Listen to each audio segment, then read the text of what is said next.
Thank you for joining me on Conversations with Alison Jaye, The Journey to Here. Please remember to subscribe, hit the like button, and share. Hello and welcome to another episode of Conversations with Alison Jaye, The Journey to Here. Today, I'm very excited about the topic that we're going to discuss and talk about. We're going to talk about colorism. Now, for those of you who don't know, colorism is discrimination based on skin color. It's also known as shadeism. But the thing about colorism, it's perpetuated typically by people within the same race. Today, we're going to be speaking with Chika Okoro. Chica is a brand management, marketing, and consumer expert from Stanford University and Harvard. Chica is a speaker, a champion for women of color, and an advocate for self-love. She's passionate about race and gender issues. She's excited to help women of color develop their inner confidence and combat the negative messages that society often throws at us. I first came across Chica when I listened to her TED Talk. She had decided to do a TED Talk on colorism after she saw the casting call for Straight Outta Compton. The casting call had women categorized into 4 groups, A, B, C, and D. Group A, light skin, and it had all these ethnicities that the woman should be. Group B, Beyonce was the prototype for Group B, not even an A girl, where it was the light skin, fly, fit, naturally long hair Black woman. Group C was nice, fair skin, mid to fair skin, naturally long hair, could also be a weave.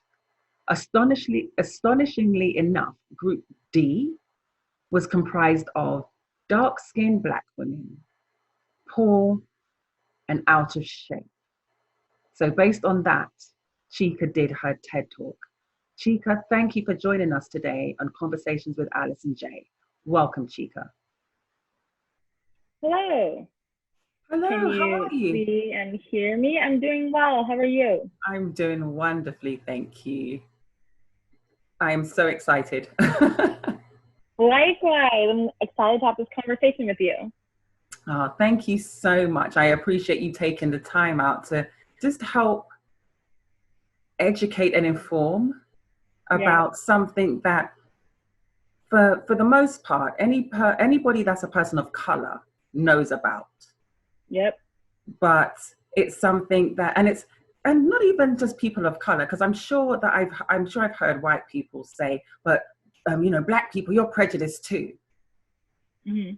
And we do have our own prejudices. So I'm just really excited to hear it now starting to be spoken about in such a public way. So Chica, if you could just please introduce yourself. Yes. We'll go from there.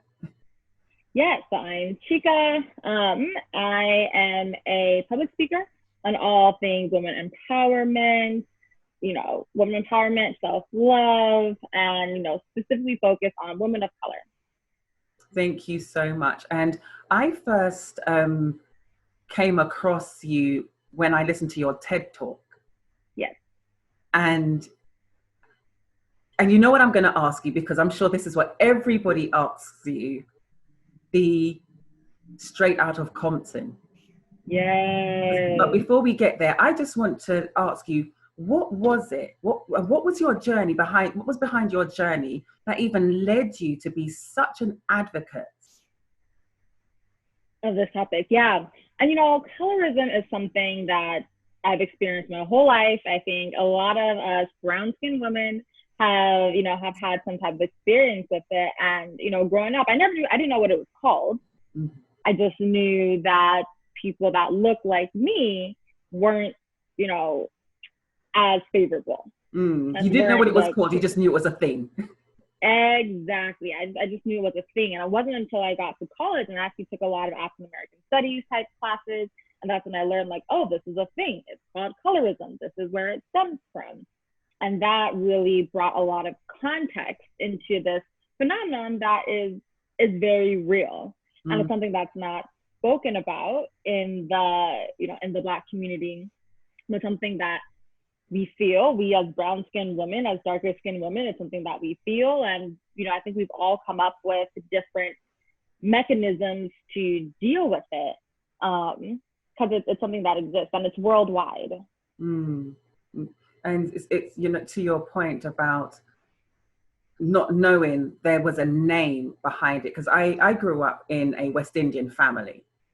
And so you always hear them brown skin this and that, but brown skin was basically the lighter skin girls, and they were seen as the more attractive, they were seen as the more appealing. And I remember, I'm trying to remember how old I was. I think I was about 13 when I actually went to live in Jamaica for a couple of years. Where were you living before? I was born and raised in London. Okay. And so you kind of knew about it, you heard about it, but being in London, there wasn't that much talk. It's not until I went to Jamaica for those 2 years that it was really, you heard terms like high color. Does that mean lighter skin? Yes. Fair skin? Yes. And then the perception was the light skinned girls had the long hair and they were pretty and they were seen as sexy. So us dark skinned girls never got a look in. And never. And I think what really drove it home for me is that because my mum and my mother's side of family are all quite dark. So I would hear the things people would say about my mum, not necessarily me, because when I was younger, I was a little bit fairer than I am now. I actually started to put baby oil on my skin and go out in the sun and literally cook myself to get darker, because I was actually the odd one out, because my mum and uncle, they're actually quite dark. So I would hear it then, but didn't realize it was a thing until going to Jamaica and seeing the attitude and the mentality. Yeah, no, it's so interesting, because it's the thing with colorism that does make it a bit different from racism is that colorism happens within ethnic groups. You know, the definition is discrimination against those with darker skin, typically within the same ethnic group. And so, you know, you see it more and you hear it more when you're amongst other Black people. And, you know, I truly believe it's that internalized racism, right? So like when you look at the history and, you know, those that were, you know, had lighter skin, had more opportunities, it was more favorable, it really resulted in, you know, better life chances and, you know, access to more resources. So one historical reasons why having the, you know, fairer skin, those characteristics were more beneficial. But it's like, you know, we as a Black community have internalized that. Wow. And so we are harsher and almost like harder on each other because of it. Whereas I truly think, you know, to the non-Black community, to the white community, we're all just Black. Like what they know is that you guys are not white. And because you're not white, that has its own set of meanings. You know, it doesn't matter how light you are, how dark you are not white. And so you're not in the club. But amongst Black people, you know, we look for ways to divide ourselves. And it's because, you know, as we try to have more access to resources and a more favorable outcome, we want to distance ourselves from that is seen as other. We want to distance ourselves from that is seen as different or lower class. And then amongst the group that is in power, you know, the white, you know, the Anglo, the Western, you know, if the more proximity you have to that group, to that class, the better your outcomes. And so as Black people, you know, they're trying, those with lighter skin, it's that internalized subconsciousness of distancing themselves, which historically was advantageous for them. It resulted in more resources, better life outcomes. And that, you know, that subconscious has kind of infiltrated the community for generations on generations, in that within ourselves, we notice that. Like we can tell right away, we can line people up from dark to light and know how to treat each other accordingly. So it's an unfortunate internalized racism. Wow. And I'm glad that you went to the history of it, because that was what I was going to ask, if you could please explain that, because and it's, again, going back to when I came back from Jamaica, that blew my mind. But then when I came back from Jamaica and back to London, yes, because when I went back to London, it was just before my 16th birthday. So then I Mm-hmm. started to go to a school that was predominantly Indian. Mm-hmm. And so I learned even more about where they have their caste system. And I just thinking to myself, my gosh, this isn't just a, the West Indian, the Black people thing. It is so widespread. Because, Yeah. and I remember, because when I was in Jamaica, that would have been about, I'm aging myself here. So when I was 13, so we're talking about just before my 13th birthday, we're talking Mm-hmm. about what, 83. Mm-hmm. And I remember even then in Jamaica seeing bleaching cream in the 80s and not having the understanding, because obviously I was 13 years old. I didn't know what it meant. It's just like bleaching cream, right? So I was buying this thing and I was putting it on my face, not because I intended to bleach. As my mind, it was cream. But that's to the extent that the people would go to the point where now they have this term. The term is just called bleaching. Mm-hmm. And you can see so many people in the islands trying so desperately to lighten their skin to the point where it's now looking a bit bizarre, if we're honest. Some just look very, very just bizarre. It looks like the prosthetics that Eddie Murphy used in one of his movies. Yeah. And so it's one of those things where it's just mind-blowing just how deep-rooted it is, because after seeing your TED Talk and doing research, I got to find out that this is a thing around the world. And it's quite bizarre because you said white people just see, we're just all in one bucket. Right. They're not going to pick us out and separate us by shade. But the fact that we do that to ourselves. So can you speak to us a little bit about the damage that causes psychologically?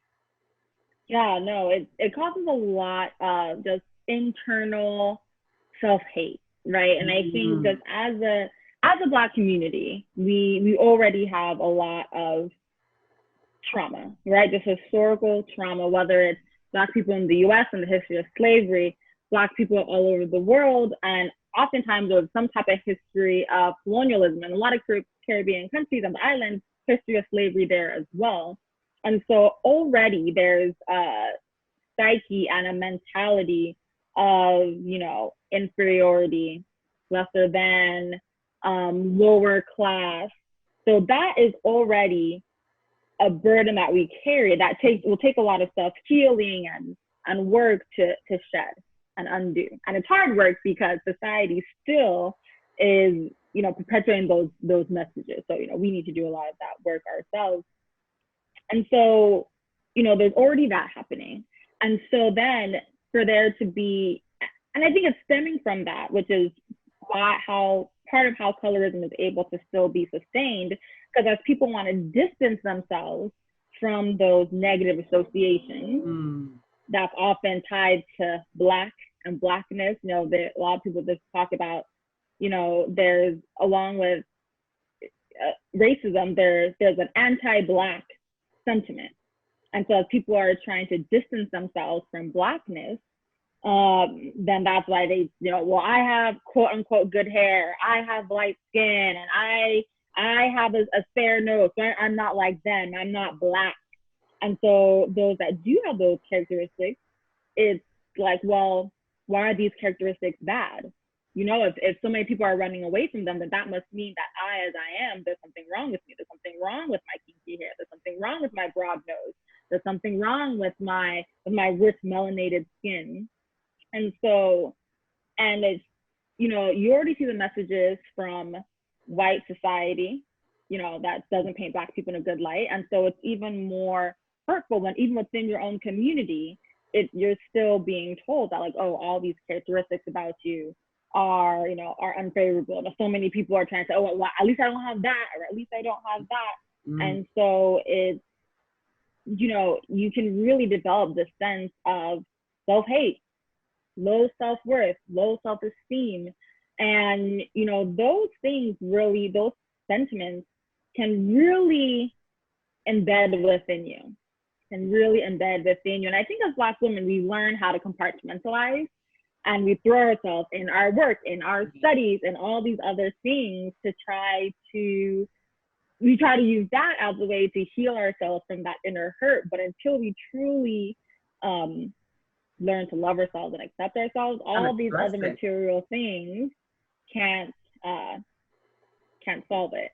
And so yeah, I think there's a lot of women, and myself included, a lot of this for me is me recognizing that I still have work to do, learning to love ourselves and not looking for outside forces to validate us.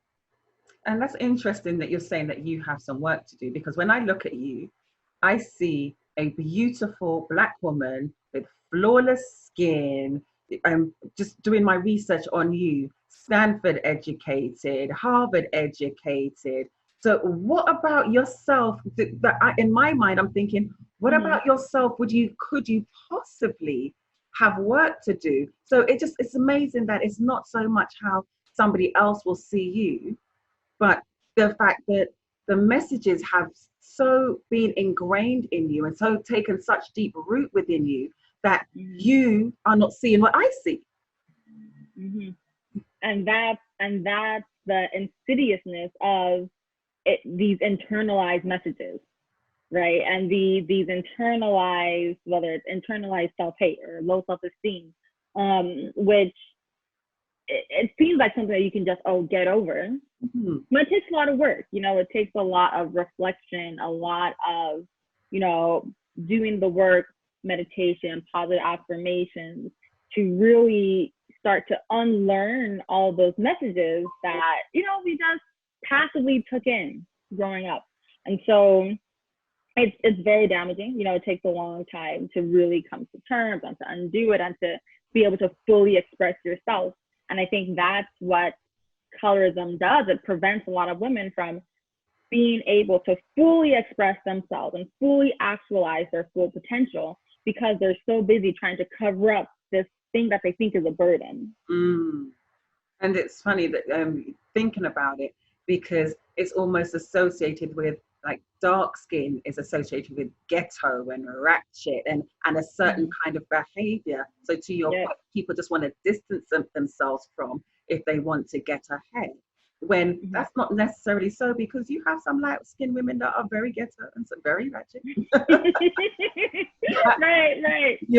That have colorful language that will just make like, wow, okay then. And you mentioned something about hair, which I find fascinating almost, because I used to keep my hair short deliberately, because back in the day when it was like the salt and pepper, and I used to dye my hair, bleach my hair, do all of that, fun, and all the rest of it, right? You won't believe I grew up a church girl, but the minute I was able to go out there and start doing that, I was gone. Right. And so I remember in the early 90s, when a recession hit, and I was in the second round of layoffs. So you know what you do? You start looking at, where can I trim the fat? Where can I save money? And one of the things I could save money on was I could stop cutting my hair. Because, getting those haircuts, they were not cheap. And the coloring was not cheap. I stopped cutting my hair. So to a lot of people's surprise, my hair is actually very long. And somebody said to me, it's quite bizarre. A Black person said this to me, but he was mixed with, his mother's white and his father's Black. He said, "You're too dark skinned to have such long hair." And until he actually made that statement, it was never even a thought or a consideration that dark skin would equal I'm not allowed to have long hair. And that made me start to really look and think, and just like to think into people's mentalities. And this was like I said, this was in the early 90s when somebody said this to me. And then once I started to grow my hair, people were then asking me, so what am I mixed with? So I would say Black. I'm mixed with Black. Right. My father's Black, my mother's Black, my grandparents on both sides are Black. So guess what? That makes me Black. And it was making me start to think that, hold on a second. So now the only way I could have this is because of that. And it just blew my mind at how so it's not just the color of your skin, it's you're not allowed to have long hair, you're not allowed to have a straight nose, you're not allowed. It's just like there's just so many aspects that people just think, so what are we all supposed to look like just because we're dark? Right. Yeah, no, there's often an association that, you know, when you're dark skinned, you have a broad nose, you have kinky hair, you know, big lips, bad attitude, you know, like all of these, there's just this image of what it means to be a dark skinned person. And it's interesting actually in the casting call for Straight Outta Compton, when it was describing the D girls, which were the darker skinned girls, it was like, it says, you know, darker skin, poor, out of shape.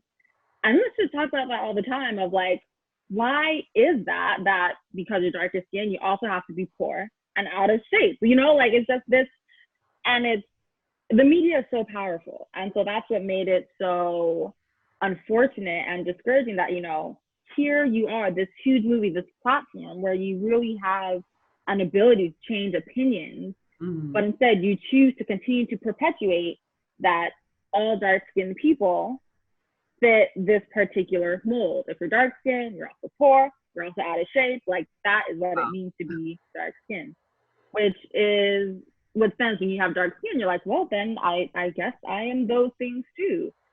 So it's, you know, it's really unfortunate when, you know, we wonder how we have these associations. And that was one reason right there in black and white, that casting call. Like, you know, that's the images that we see portrayed. When, you know, we don't realize that actually the Black community is extremely diverse. Like there are light-skinned people with kinky hair.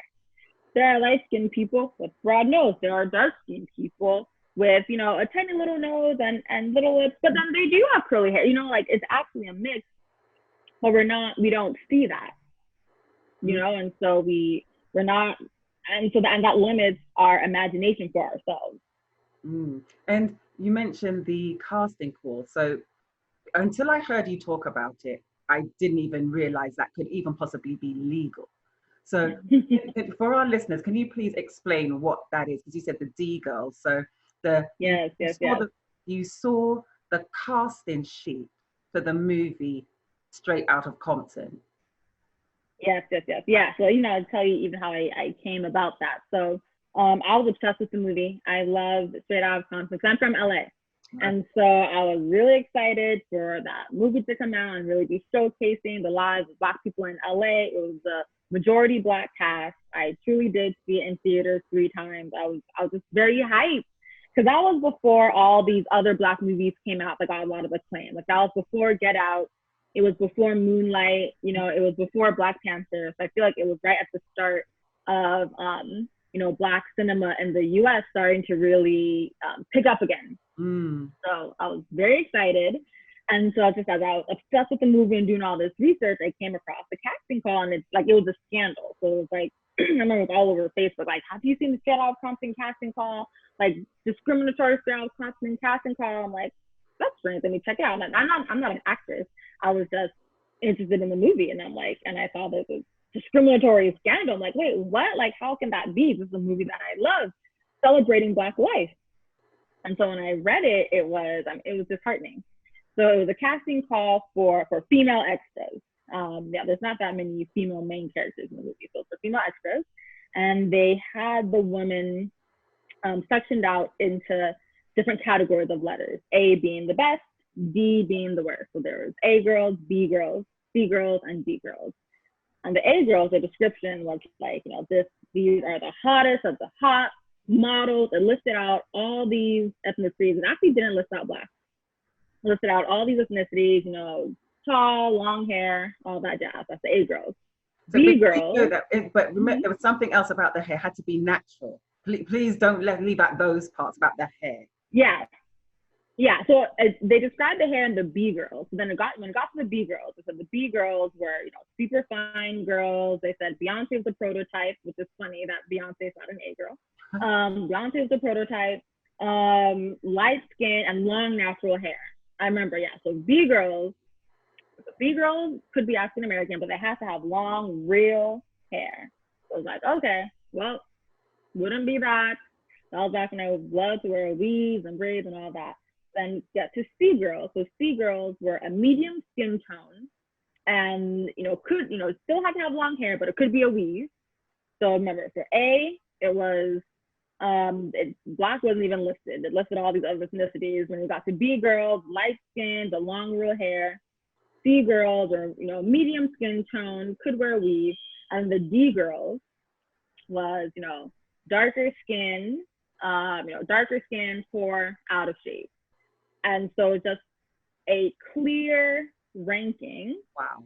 From A to D, and it was just, like I said, it was just so disheartening because that was a movie that I loved, that I connected with, and that I really felt like I saw myself in. And so then to see this casting call, that was just a reminder of like, oh, even within the Black community, even within my community, my people, the people I go to for solace and for acceptance, even within that group, I'm still discriminated against. I'm still viewed as lesser than.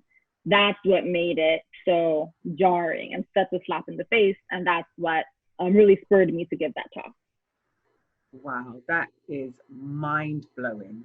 That is, what year was that? That would have been what, 2000 and? That was 2015. 15.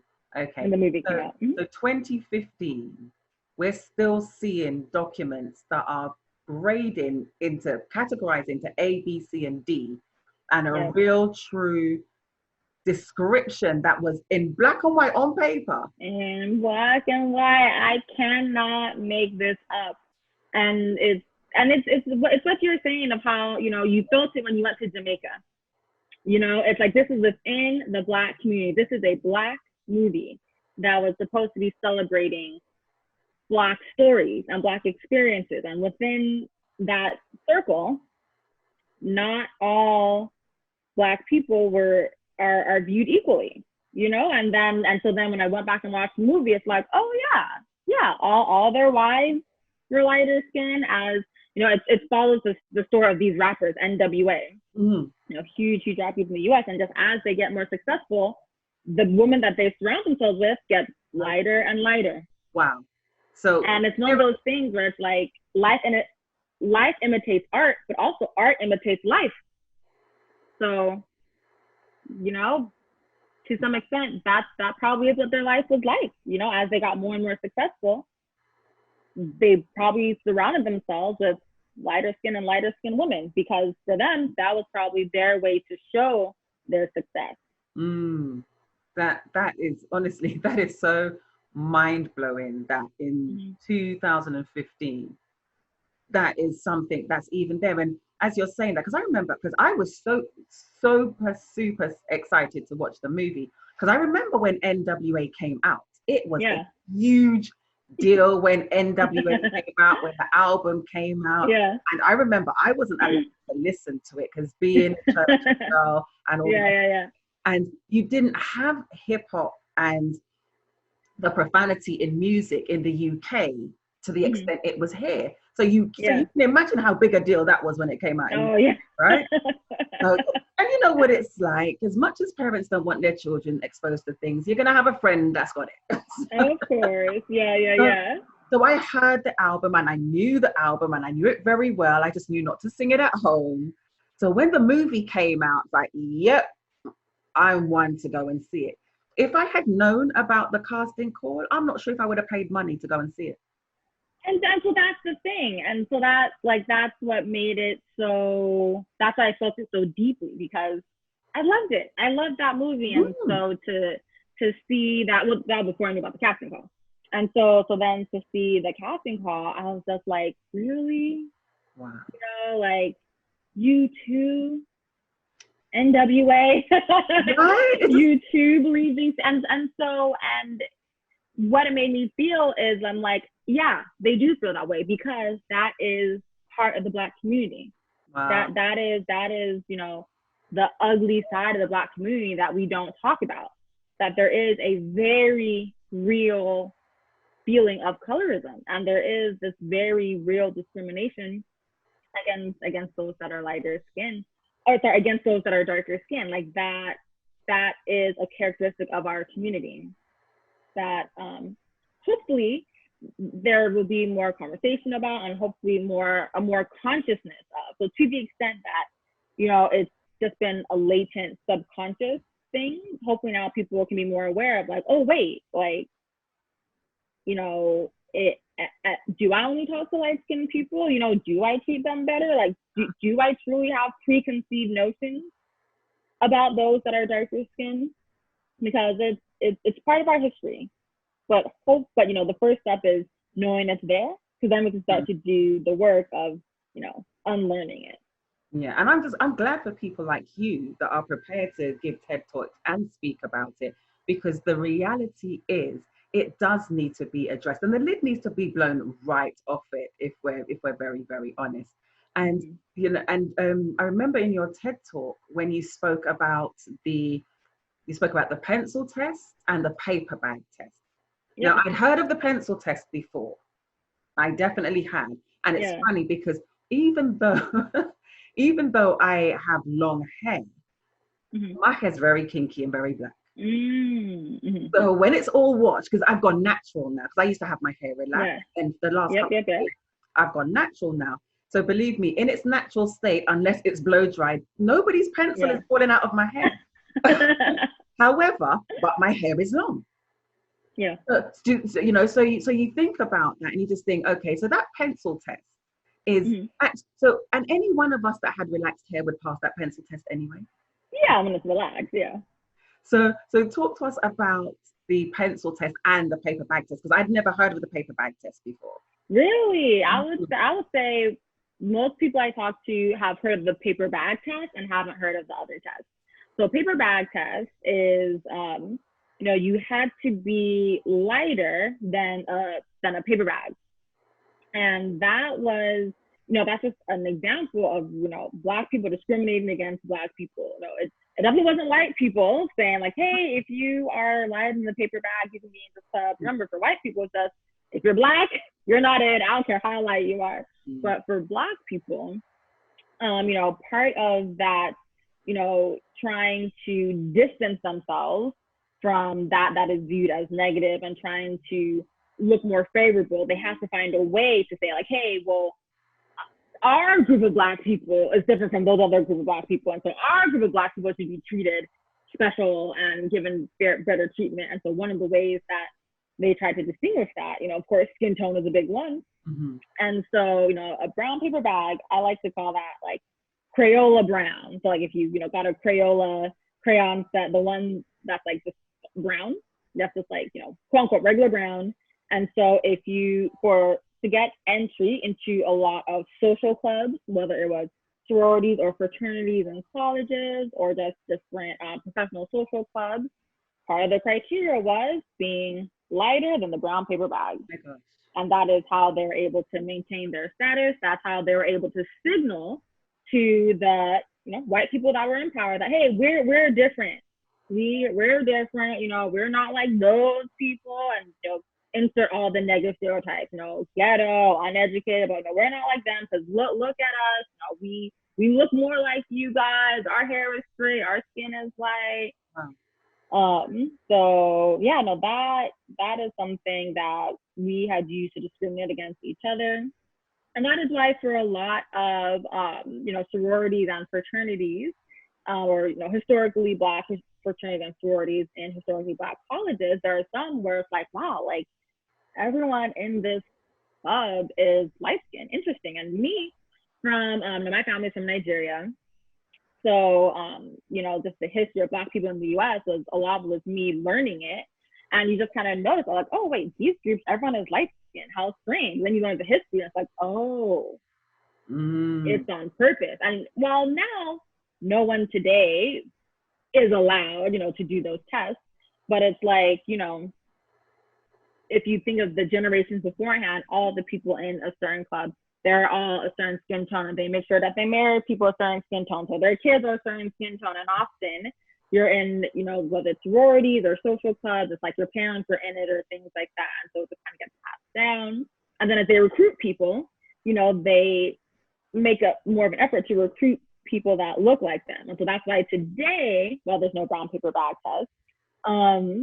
You know, you know which clubs you're getting recruited for, which groups are, you know, reaching out their hands, say, hey, come check us out, come join us. And typically it's reaching out to people that look like them. And it's you saying that. I learned a term last week called affinity bias. Mm-hmm. And that's exactly what you have described. But they were looking at it in the term of in the workplace. And so a white person would give more work to somebody that looks like them, speaks like them, from the same background as them. So, and I didn't even stop to think that with colorism, that's also, we do that too. We do that too. We definitely do that too. And it's funny, because it's that, you know, thinking back historically to, you know, Black people, as we would separate versus light versus dark, those that were trying to separate themselves into the lighter skin category, they were trying to benefit from affinity bias with white people. You know, they were trying to say, hey, I'm not that different from you, you know, please give me this opportunity. And so part of that is, you know, trying to distance themselves from their darker skin counterparts. And so, whereas, you know, for us that are darker skin, you know, kinky hair, we have a much harder time trying to benefit from affinity bias from the white people that are in charge, you know? So, yeah. That's just, honestly, all of this is so mind-blowing to me that we treat each other this way. And when I think about it, I was having a conversation recently about, especially as women, I'm really interested to get a man's take and view on this as to how men treat other men with regards to it. But as women, how we then treat each other as a result of, oh, well, she's light skinned with good hair. Because I remember a few years ago, and every time I think about it, it still kind of blows my mind. Just like, did somebody really say this? And this was a Black woman. And she said to me, Alison, if I had hair like yours, people would have to pay me to speak to them. And I looked at her like, you know, it's hair. It's hair. So then I thought about it and I said to her, so let's just say if God forbids anything happens and I got sick, and one of the things of getting sick was I lost my hair, I would just be a bald head with a bad attitude. That's what you're saying to me, right? And it's like she didn't have anything. And I said, no, think about what you're saying. In order for people to pay you to speak to you because of your hair means you actually have a bad attitude. So should you lose that thing, you would just be a bald head with a bad attitude. And it's just over the years, that's made me stop to think, that's how we treat each other. That same person confessed to another person that the reason she didn't speak to that woman is because she was jealous of her hair. And I'm just thinking, we really treat each other so poorly on hair. The thing now that you can buy quite easily, if you don't have it, you can actually now quite easily go and buy some, slap it on there, and some of them are so natural you don't even know that it's a wig or weave or whatever. And the way that we treat each other is so appalling to me, when we already are faced with such disadvantages because, like you said, all black people are seen as Black. We're not graded by white people. So we already have that to fight. And then they're fighting each other. I mean, it's very deep because, you know, yes, it's just hair, but we put a lot of value into it. I don't think we should, but we do. You know, it's like you hear this phrase often, race is a social construct, race isn't real. Sure, I'll give you that, but it has real outcomes. You know, and so same with hair and all these other features, they shouldn't be things that we judge people on, but that we imbue a lot of meaning and value on it. I think unduly so.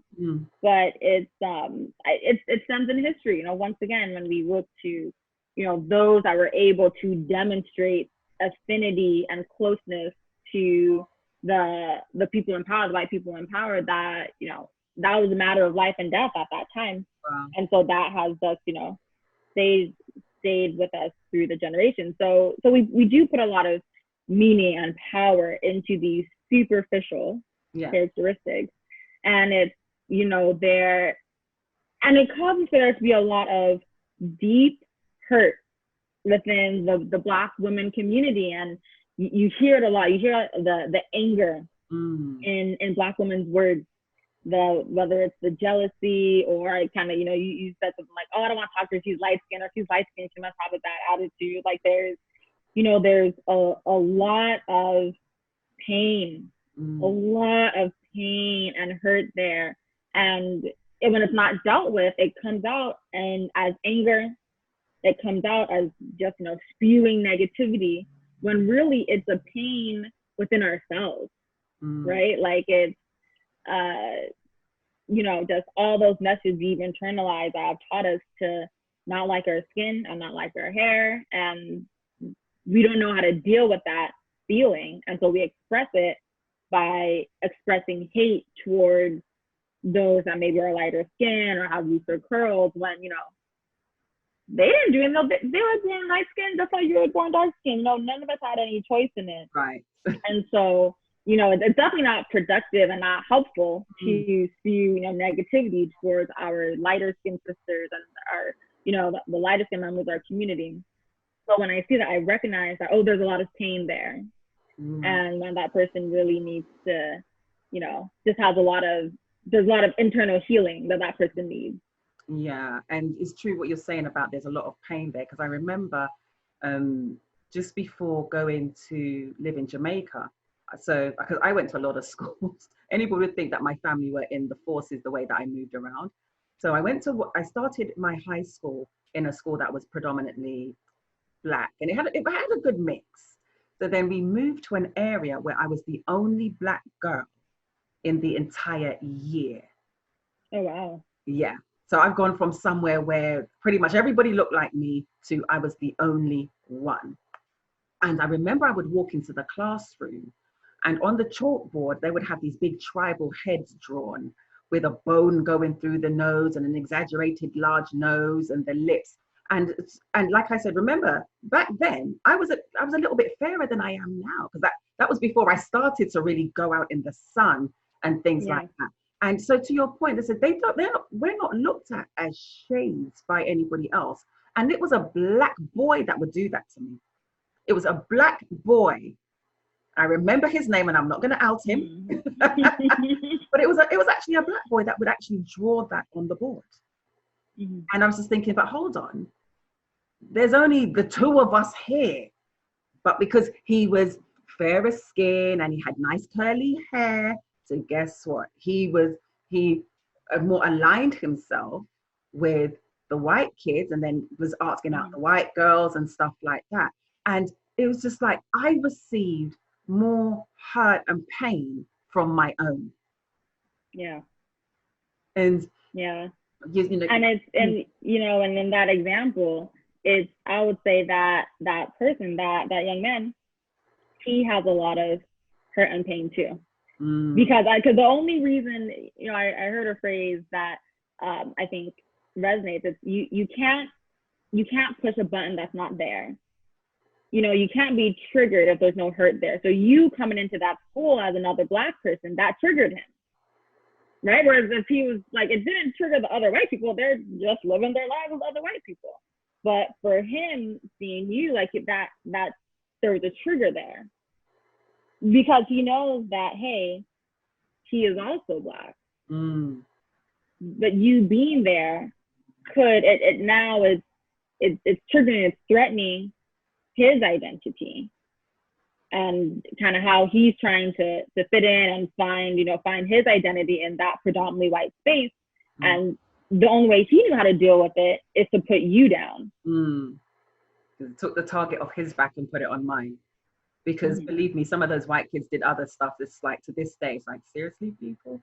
And so, and it's interesting because you said about the hurt and the pain, and I was speaking to a doctor, a psychotherapist last week, and he was saying that feelings that are not dealt with will manifest itself in ugly ways years down the line.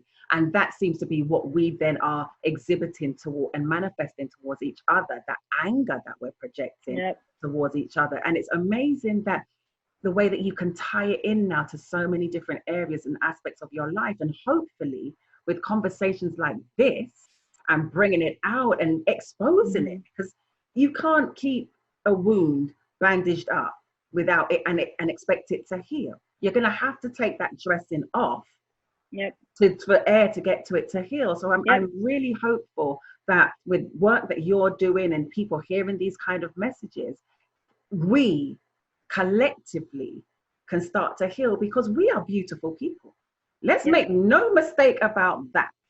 We are beautiful people. People are now poisoning themselves to get our features. Which is so bizarre to me. Poison. Right. For those of us that grew up when that was not cool, when it was not cool to have a big butt like that. Yeah. Thank you. And it's funny because growing up in a West Indian household, it was the thing that you got your hair cornrowed and you went to school. You were ridiculously picked on because of it. Now, hello, we've got people. I was born, I woke up this way. No, you didn't. Go away. No, go you didn't. away. You did not. You know, it's fashionable now to look like us, but we're still not accepting us. Right. No, there's so much healing that needs to be done. And I'm liking that people are open to having these conversations. You know, when I think about my experience with colorism, and it's, you know, before I gave that talk, I was originally going to talk about racism and just, you know, race and, you know, being Black and being a woman. But then that casting call, I saw the casting call and I changed my topic. And I'm so glad I did, because there's not that many spaces to talk about specifically colorism. And I do think that, you know, dark-skinned people within the Black community have a specific experience that where there's not that many places to express it and explore it and speak on it. Because without that, you can't heal from it.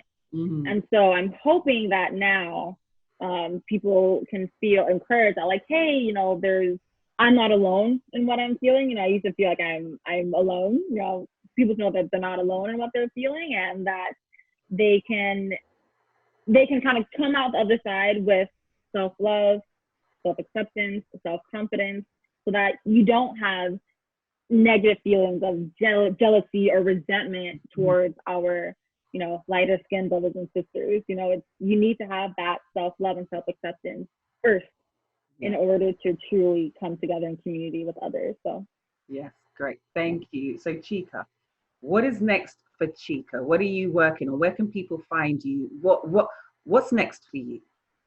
Yes, so continuing to speak, continuing to, you know, spread my message and just have more of these conversations. So I would encourage people to please follow me on Instagram at Chika Okoro 825, and on my link in my bio, sign up for my newsletter. I will be starting a blog where I'll be having much more, you know, personal and telling much more personal and intimate stories and talking more about my journey and just chatting more about topics that can, you know, hopefully help us heal. So much more content to come. Wonderful. So can you repeat your Instagram handle again? Yes, at Chika Okoro 825. Chika, Chika, Okoro, Okoro. The number is 825. Wonderful. Thank you. I just want to make sure that everybody gets that and it's clear where they can find you, because I think the more people that can find you and know that they're not alone and enter into these dialogues, because as people can see from the TED talk, that you are not afraid to have the conversation, the hard conversation about this, and answer the questions, because so many people, they want to know, and the fact that they're curious is a good thing. So we can start to really inform people. So thank you for that, Chica. Thank you for your time. Many, many blessings to you, and blessings and success for all that is to come for you. Thank you. Thank you. I love this. This was so much fun. Thank you. Thank you so much. Take care now. Bye. Bye-bye.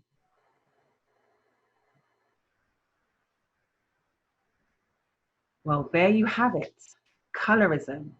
We never thought it was a thing that would actually have a name, even though many of us lived it and experienced it. Thank you, Chica, for being so open to share your experience with us.